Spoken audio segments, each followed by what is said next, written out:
So who won the debate last night? Well, I think the person that did the best was Ted Cruz.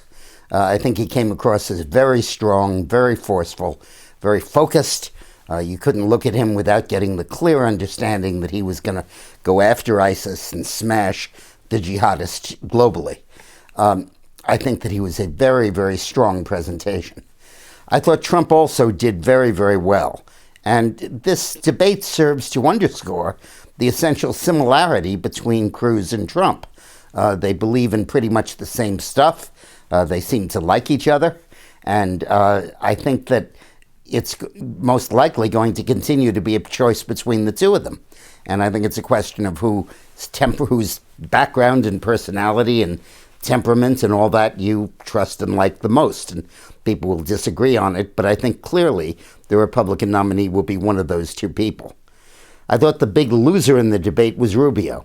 I thought that Cruz crushed him in the debate on amnesty. I thought that Rand Paul crushed him throughout the debate.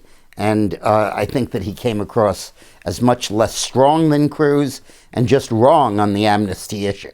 The amnesty issue, I think, is going to become the major issue of this primary campaign, and he's on the wrong side of it, and I think he's going to be badly hurt by that. I think the other winner in the debate was Christie.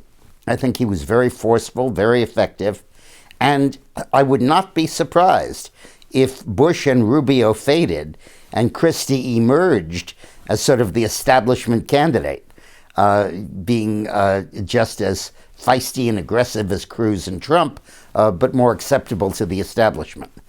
I thought Bush did terribly. I think he looked weak, he looked petulant, and I think that he just clearly is outclassed by the rest of the stage. I thought Fiorina did good. She did okay. She was all right. Nothing earth-shaking. I thought Kasich was his usual, irrelevant self. Rand Paul, I think, did very well in coming after Cruz and in articulating very strong positions on nation building and regime change and stuff like that. I thought that Ben Carson helped himself. I think he established much more knowledge about foreign policy, much more grounding in it. But I think that the fundamental issue is that with these attacks, toughness is the thing people want. They want to vote for the candidate that will be the strongest against ISIS, and I don't think Ben Carson makes that cut. So going forward, I expect Trump to gain, Cruz to gain, Christie to gain, Rubio to fall, Carson will continue to fall, Bush not to take off. And I think increasingly this will resolve itself into a contest among two pretty good friends, Trump against Cruz, with Rubio fading increasingly. Thanks a lot.